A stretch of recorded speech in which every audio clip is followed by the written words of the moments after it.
वालेकुम। तो आज हमारी वीक 4 की क्लास 3 है, यानी कि हमारे फर्स्ट मंथ की लास्ट क्लास है आज। ठीक है, और आज के हमारे जो टॉपिक हैं वो एडवांस्ड लिंक टू डू हैं। लिंक के कुछ मज़ीद फंक्शंस का थोड़ा सा इंट्रोडक्शन है, उसके बाद फाइल हैंडलिंग का टॉपिक है, और फिर इंट्रोडक्शन होगा डेलीगेट्स का कि डेलीगेट्स और फंक्शंस क्या होते हैं, ये डेलीगेट्स और इवेंट्स क्या होते हैं।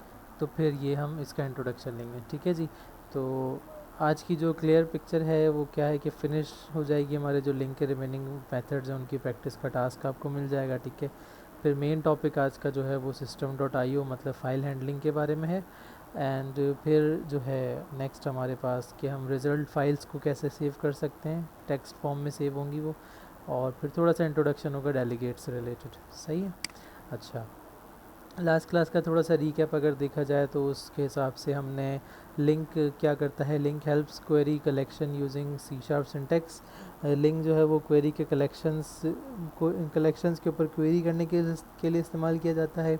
उसमें वेयर फिल्टर जो है वो डेटा सर्च करता है बेस्ड ऑन कंडीशंस, जो कंडीशंस हम उसमें बताते हैं।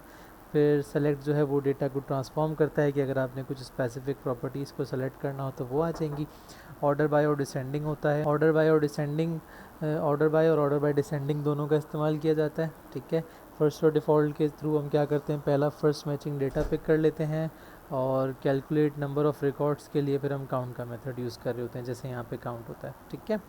अच्छा, नेक्स्ट हमारे पास जो इसके फर्दर मेथड्स हैं लिंक के, वो फर्दर मेथड्स हैं। जैसे एक एनी का फंक्शन है। एनी फंक्शन ये करता है कि वो चेक करता है कि अगर लिस्ट में एक भी रिकॉर्ड अवेलेबल होता है तो फिर वो क्या करता है, उसको ट्रू रिटर्न कर देता है।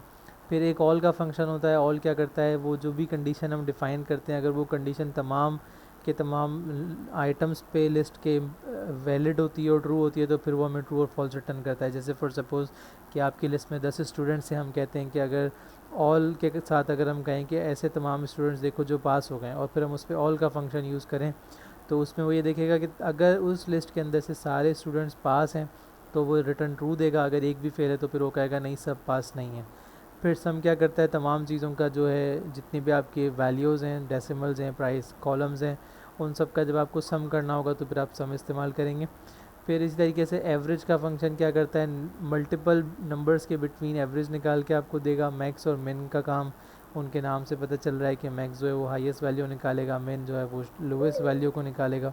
ठीक है, so these are very useful methods जो कि हम डैशबोर्ड में, रिपोर्ट्स में और क्वेरीज़ के ऊपर इस्तेमाल करते हैं। तो ये वो मेथड्स हैं जो बड़े इंपॉर्टेंटली यूज़ हो रहे होते हैं, तो इनका थोड़ा थोड़ा सा जो है हम प्रैक्टिस करके देख लेते हैं कि एक्चुअल में ये किस तरीके से काम करने वाले हैं। So let's come back to the program, वापस आते हैं प्रोग्राम्स की तरफ। और यहाँ पे हमारे पास ऑलरेडी लास्ट क्लास के 3 स्टूडेंट्स अवेलेबल हैं। ठीक है, तो हम सिंपल क्या करते हैं, तमाम चीज़ों को बंद कर देते हैं यहाँ पे।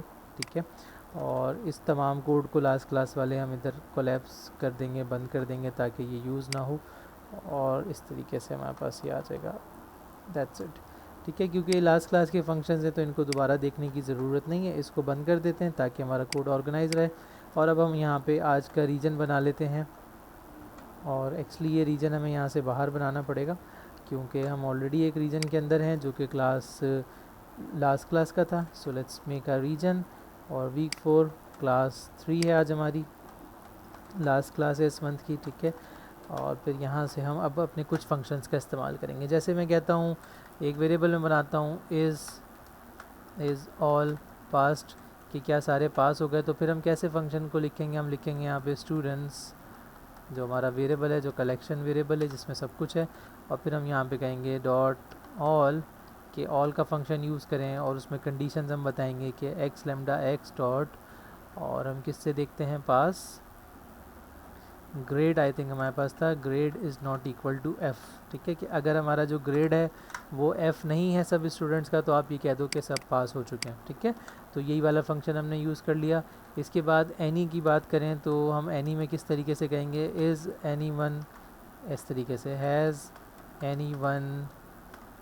एनी वन सिक्योर्ड ए प्लस, क्या किसी स्टूडेंट ने ए प्लस लिया है ग्रेड, तो फिर उसके लिए हम कैसे देखेंगे, स्टूडेंट्स डॉट एनी, यानी कि स्टूडेंट्स में से कोई भी एक फाइंड कर लो, x lambda x dot grade equal to a plus, कि अगर किसी एक भी स्टूडेंट का ग्रेड ए प्लस है तो वो उसको चेक करेगा और बस ट्रू कर देगा। अब सपोज़ यहाँ पे अगर पहले स्टूडेंट का ही ग्रेड ए प्लस हो जाता है तो फिर वो फर्दर नहीं जाएगा और वो किसी और स्टूडेंट को नहीं देखेगा, क्योंकि उसका जो मकसद था वो यहीं पे अचीव हो चुका है, ठीक है। जबकि ऑल वाला फंक्शन क्या करेगा, वो एक एक आइटम को जाके चेक करेगा, ठीक है। अच्छा, तो ये दो चीज़ें हमारी पूरी हो गई, सही है। उसके बाद नेक्स्ट फंक्शन था हमारे पास सम वाला, हमें सम निकालना है।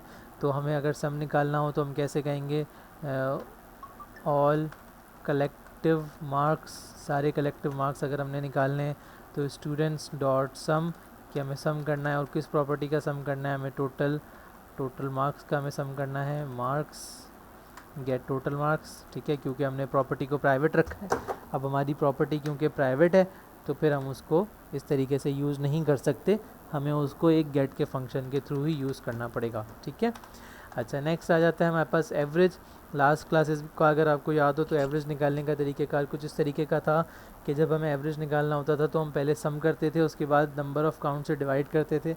अब यहाँ पे कोई ऐसा मसला ही नहीं है, हमें यहाँ पे बस सीधा सीधा सम नहीं करना, बल्कि बस एक ही मेथड यूज़ होगा, जो कि मेथड होगा एवरेज का मेथड। स्टूडेंट्स को हम लेंगे, ठीक है। उसके बाद एवरेज, और एवरेज निकालना है हमने किसका, गेट टोटल मार्क्स। ये जो टोटल मार्क्स उठाएंगे वो उनको खुद ही सम करेगा, खुद ही एवरेज निकालेगा और हमें दे देगा, ठीक है। हमें डिवीज़न वगैरह की परवाह नहीं होगी, ठीक है जी। फिर हम कहेंगे मैक्स मार्क्स के सबसे ज़्यादा मार्क्स किसके हैं, तो स्टूडेंट्स डॉट मैक्स, और मैक्स के बाद हमें यहाँ पे कहना होगा गेट टोटल मार्क्स, और इस तरीके से ये हमारा गेट टोटल मार्क्स आ जाएगा इधर, ठीक है जी। एक ब्रैकेट ज़्यादा लगा हुआ है तो ये देखें डबल में हमारे पास मार्क्स आ गए। इसी को मैं डुप्लीकेट कर लूँगा, I will just rename it, मैं इसको जल्दी से रीनेम करता हूँ मिन, और इसको भी मैं कर दूँगा मिन, ठीक है जी। ओके, तो ये भी हो गया, मैक्स और मिन हो गया। तो ये सारे फंक्शंस हमने कर लिए। अब हम सिंपल एज दैट क्या करेंगे, यहाँ पे ब्रेक पॉइंट लगाएंगे, इसको बिल्ड करेंगे, या फिर हम ब्रेक पॉइंट नहीं लगाते, लेट्स प्रिंट एवरीथिंग, हम इन सबको प्रिंट करवा देते हैं, ठीक है। तो प्रिंट करवाने के लिए तरीक़ेकार क्या होगा, कंसोल डॉट राइट लाइन, वही जो हम आज तक करते आ रहे हैं, ठीक है जी। कंसोल डॉट राइट लाइन, और ये हमें बस मैसेज दे दे जल्दी से, हैज़ ऑल पास्ड। अच्छा, ये इज़ नहीं होगा, हैज़ होगा। और ये भी हम डिस्कस कर चुके हैं कि हमें कब हैज़ लगाना है और कब इज़ लगाना है। जब हमें क्वेश्चंस की बात करनी हो, जब हमें बुलियन प्रॉपर्टीज़ की बात करनी हो, तब हमें ये लगाना है, ठीक है जी। उसके बाद हैज़ एनीवन सिक्योर्ड A+, तो इसको बस आपने यहाँ पे रख देना है इस तरीके से, और ये हमारी सारी प्रॉपर्टीज़ को हम ऐसे करके अलग कर देंगे, ठीक है जी। ओके, इसी को डुप्लीकेट करेंगे और हम यहाँ पे कह देंगे ऑल कलेक्टिव मार्क्स। तो उसके लिए भी हमने सिंपल क्या करना है, थोड़े से स्पेसेस दे देने हैं ताकि सही सही प्रिंट हो जाए, ऐसे करके, ठीक है। और फिर एवरेज के लिए भी हमें कुछ खास नहीं करना, we just have to call it average, इसको प्रिंट करना है। फिर ये हो जाएगा मैक्स मार्क्स,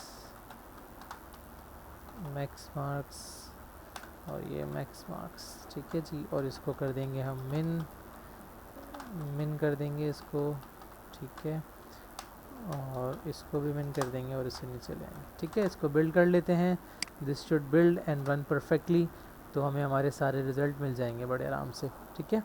तो लेट्स सी कि क्या रिस्पॉन्स आता है हमारे पास।